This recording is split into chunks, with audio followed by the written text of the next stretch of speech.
गजवदन वक्रतुंड महा. नमस्कार. लग्न समारंभ किंवा तत्सम कार्यक्रमासाठी काही रिटर्न गिफ्टचे ऑप्शन पाहत असाल तर हे बघा, रिसेंटली आम्ही एका लग्नासाठी हे एक 8x12ची देवळी बनवली आहे. त्याच्यामध्ये प्रत्येकामध्ये गणपती कटआउट आहे.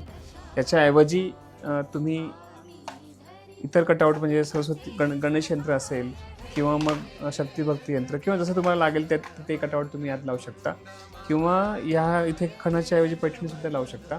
यामध्ये अजून जर लहान साईज बघायची असेल तर 7x10 ही पण साईज चांगली आहे. आणि सर्वात इकॉनॉमिकल साईज म्हणजे ही 4x6 इंच, सर्वात छोटी साईज ही पण एक चांगला पर्याय ठरू शकतो. सो तुम्हाला असं कधी 1000 ते 1500 पर्यंत काही ऑप्शन्स बघत असेल तर हा एक छान पर्याय मला वाटतो. थँक्यू.